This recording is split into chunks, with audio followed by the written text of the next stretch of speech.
ایک مرتبہ آپ صلی اللہ علیہ وسلم کی مجلس میں ام سلمہ رضی اللہ تعالی عنہا اور میمونہ رضی اللہ تعالی عنہا، یہ دونوں آپ صلی اللہ علیہ وسلم کی ازواج مطہرات میں سے ہیں، امہات المؤمنین میں سے ہیں کہ تمام مسلمان قیامت تک آنے والے ہیں، مرد عورتیں ان سب کی مائیں ہیں۔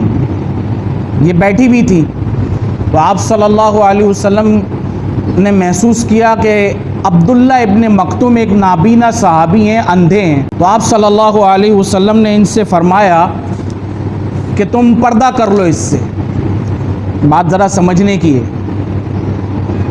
تو انہوں نے کہا کہ یا رسول اللہ کیا یہ اندھا نہیں ہے، ہمیں تو دیکھ نہیں سکتا یہ؟ تو آپ صلی اللہ علیہ وسلم کو جلال میں آ گئے اور انہوں نے فرمایا، الفاظ کی سختی سے پتہ چلتا ہے، افامیاوان انتما، یہ تو اندھا ہے، کیا تم بھی اندھی ہو؟ لا تبصرانی ہی، کیا تم دیکھ نہیں رہی ہو؟ یہ الفاظ آپ صلی اللہ علیہ وسلم نے ارشاد فرمائے۔ اب اس سے اندازہ کیجئے کہ پردے کی کتنی زیادہ اہمیت ہے۔ ایک طرف تو وہ صحابی جس کا مقابلہ قیامت تک کے انسان نہیں کر سکتے، اس کے نیت کی صفائی کا بھی اور اس کی کردار کی پاکیزگی کا بھی، دوسری طرف امہات المؤمنین ہیں، ان کی کردار کی صفائی اس صحابی کے مقابلے میں بھی بہت زیادہ ہے، اور نیت کی صفائی اور کردار کی پاکیزگی بہت زیادہ ہے کہ قیامت تک کے مسلمانوں کے لیے ان کو امہات المؤمنین کا لقب مل گیا ہے، حالانکہ اس صحابی کو نہیں ملا ہے۔ لیکن اس کے باوجود آپ صلی اللہ علیہ وسلم نے پردے کی اہمیت، کہ یہ نہیں ہے کہ صرف عورت کو پردہ کرنا ہے، بلکہ عورت کو بھی ضروری ہے کہ وہ مرد سے پردہ کرے اور غیر مرد کو نہ دیکھے بلا وجہ۔ جب کوئی بات نہیں ہے، کوئی کام نہیں ہے، کوئی مقصد نہیں ہے، تو بلا وجہ کسی عورت کا بھی مرد کو دیکھنا اس حدیث مبارکہ کی روح سے بالکل ناجائز ہے، کیونکہ آپ صلی اللہ علیہ وسلم کے جو الفاظ مبارکہ ہیں اس سے یہ صاف واضح ہوتا ہے کہ آپ صلی اللہ علیہ وسلم ایک نابینا صحابی سے بھی جو ہے وہ پردہ کروا رہے ہیں اپنی ازواج مطہرات۔ یہ تو حدیث کا مفہوم میں نے آپ کے سامنے بیان کیا۔ دوسری طرف حجر اسود کو آپ دیکھ لیں کہ پوری دنیا کے مسلمانوں کا یہ ایمان ہے اور یہ مسلم مسئلہ بھی ہے کہ حجر اسود کا بوسہ لینا یہ عبادت ہے، کیونکہ آپ صلی اللہ علیہ وسلم نے کیا ہے، اس سے کسی کو انکار نہیں ہے۔ اور آپ صلی اللہ علیہ وسلم نے کو جب دیکھا صحابہ نے تو صحابہ نے بھی کیا ہے۔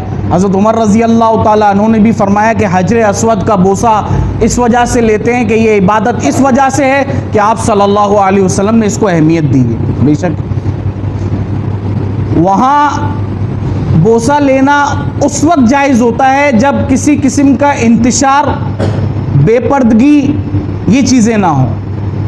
اگر وہاں دھکا پیل ہو رہی ہے یا وہاں پر جو ہے وہ جانی نقصان ہو رہا ہے، آدمی زخمی ہو رہے ہیں، یا خدا نخواستہ عورتیں جو ہے وہ مردوں کے درمیان میں گھس رہی ہیں، پھر وہ حرام ہو جاتا ہے، پھر بوسہ لینا بالکل ناجائز ہے۔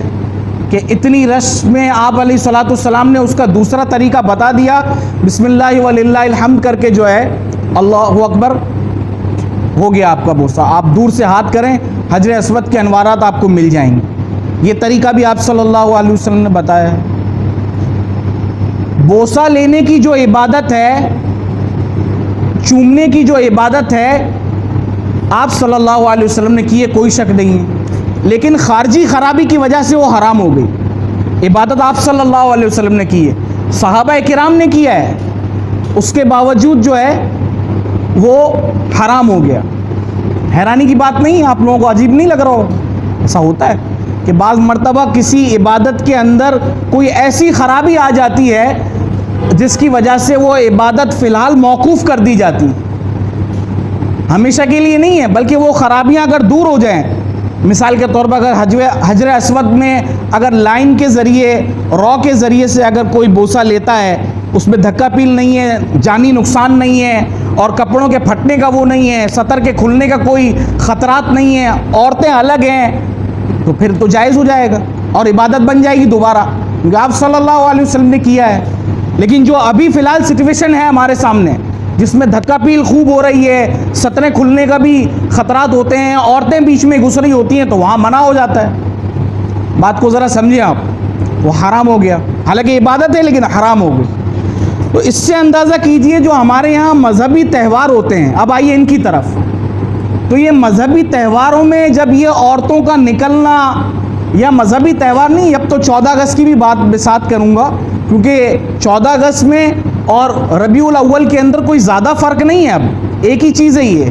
اور اس کو بھی مذہبی تہوار اس وجہ سے نہیں کرنا چاہیے کہ آپ صلی اللہ علیہ وسلم نے اپنی زندگی میں کبھی کیا ہی نہیں ہے.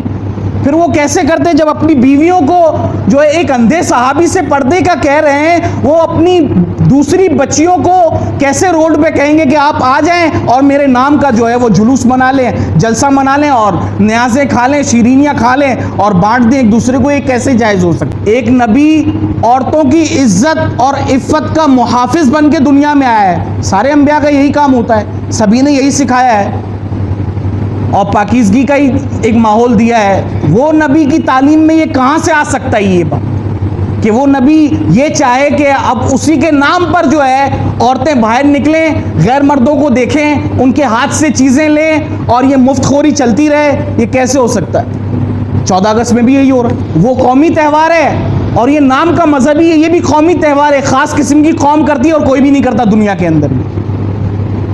اس کو مذہبی تہوار کہنا ہی نہیں چاہیے. مذہب میں ہے کہاں یہ, اور مذہب میں ہو کیسے سکتا ہے ایسا پاکیزہ مذہب کے جہاں پر جو ہے وہ صحابیات کو جو ہے پردہ کرنے کا کہا جا رہا ہے, وہ بھی اندھے صحابی سے, جن کی نیتوں کے مقابلے میں انسان آخر تک کبھی پہنچ ہی نہیں سکتا.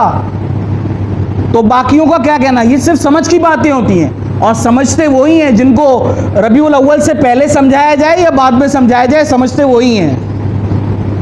14 اگست سے پہلے سمجھایا جائے یا بعد میں سمجھایا جائے, آپ اس کا نہیں سوچتے کہ بھئی یہ تو باتیں چلی گئیں. سمجھنے والے جو ہیں وہ ہر وقت سمجھتے ہیں.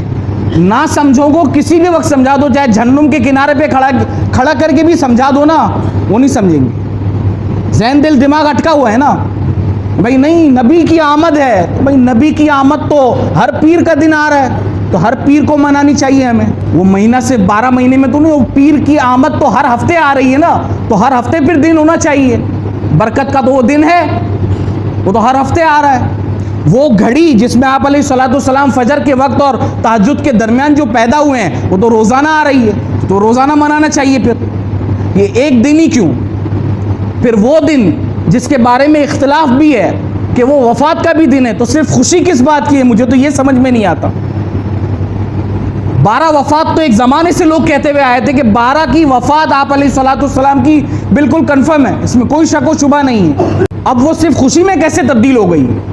یہ ساری ہماری اور اپنی خود ساختہ باتیں بنائی ہوئی ہوتی ہیں.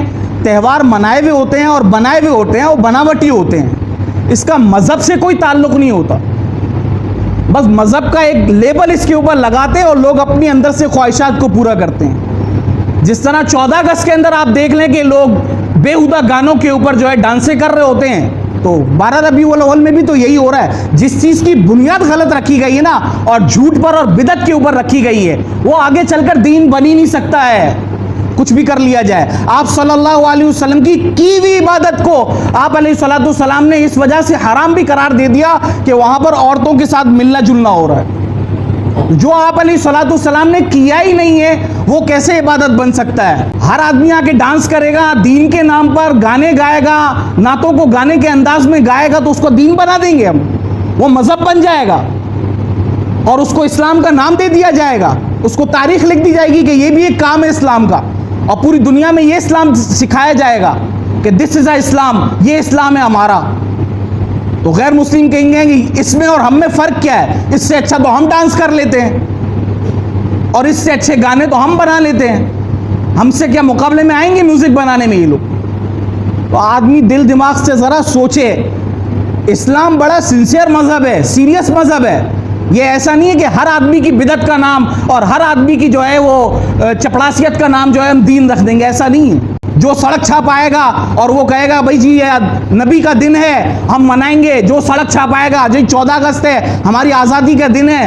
آزاد ہو کتنے اندر سے؟ تم یہ دیکھو تو صحیح, اپنے اندر غیرت تو پیدا کرو.